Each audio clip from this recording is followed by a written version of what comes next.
May nahuling malaking buwaya sa bakawan ng barangay Lapid-Lapid sa Bonggao, Tawi-Tawi. Ayon sa mga otoridad, 18 talampakan ng haba niyan. Marami raw talaga namamata ang buwaya sa lugar. Na-turnover na ang nahuling buwaya sa Municipal Environment and Natural Resources Office ng naturang bayan.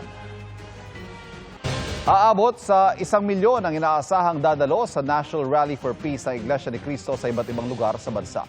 Suporta raw nila ito sa opinyon ni Pangulong Marcos na tutol siya sa isinusulong na pagpapa-impeach kay Vice President Sara Duterte. Mula sa Maynila, nakatutok live si Katrina So. Katrina? Ivan, mula pa kagabi ay nagsimula ng magsidatingan dito sa Quirino Grandstand sa Manila ang ilang mga miyembro ng Iglesia ni Cristo na dadalo sa gaganapin bukas dito na National Rally for Peace. Maagang nagpunta rito ang mga kaanib ng Iglesia ni Cristo na paraan daw nila para ipakita ang pakikiisa sa Rally for Peace. Para po sa kapayapaan po ng ating bansa.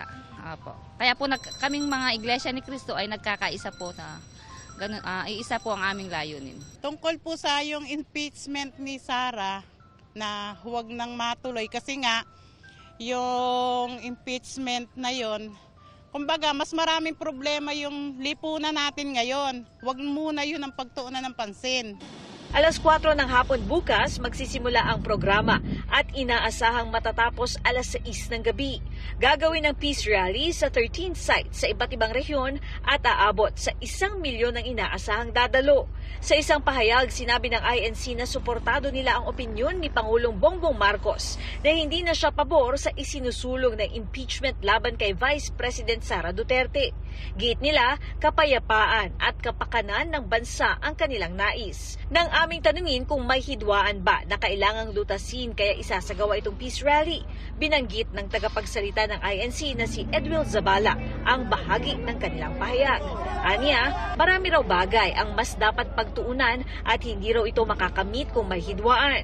Tingin nila, ang mga kababayang naghahangad ng kapayapaan at ng mga lider na inuuna ang pangangailangan ng bansa ay di raw tutol sa opinyon ng Pangulo. Nang tanungin kung imbitado ba ang bise at si dating Pangulong Rodrigo Duterte sa pagtitipon, sabi ni Zabala, lahat ay maaaring dumalo. Pero panawagan ng Commission on Elections sa mga aspirant, huwag magamit ng mga politiko ang rally. Libo-libong tauhan ng MMDA at pulisyang itatalaga. Tulungan po natin na maging maayos po yung peace rally for tomorrow. No? We don't see any po na threat na magpupulog po doon. Meron po tendency po na iputuloy po natin yung mga telepono.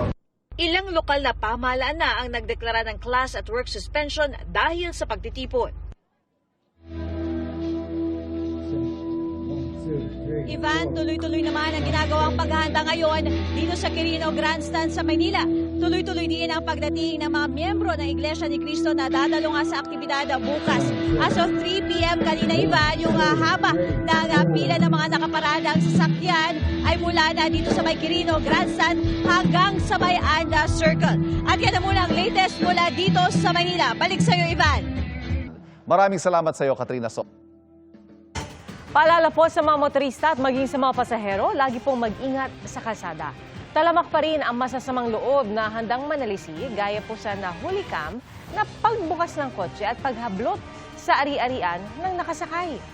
Ang diskarte para maiwasan yan, alamin sa pagtutok ni Oscar Oida. Sa bidyong ito na nakuha ng GMA Integrated News, makikita ang dalawang lalaki na animoy sinisipat ang isang dumaraang sasakyan sa Road 10 sa Maynila. Ang isa, patingin-tingin mula sa bangketa, habang ang isa, lumapit at tila pinaikutan ang sasakyan.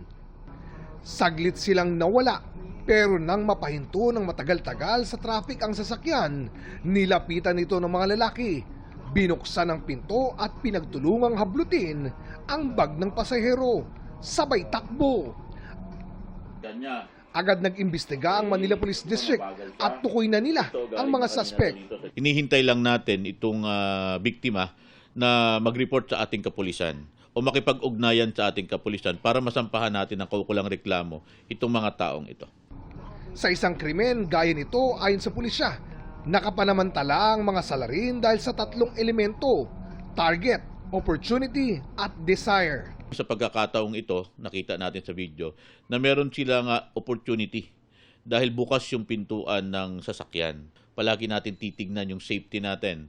Tignan natin kung naka-check yung mga ating sasakyan at kung may papansin tayong mga kahina-hinalang individual base sa kanilang presensya at kinikilos, itawag nila agad sa kanilang kapulisan.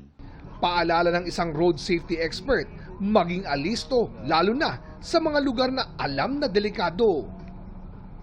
Unang-una, dapat nilalak lahat ng pinto ng kotse. Palagi nakalak ang lahat ng pinto. Baka pwedeng nalalak o naka-strap o kahit na ano, para lang hindi madaling damputin. Paano kung nasa sasakyan o open type tulad ng jeepney o motorsiklo? Maglalagay ako ng kahon o parang box na doon ko ilalagay ang mga gamit ko.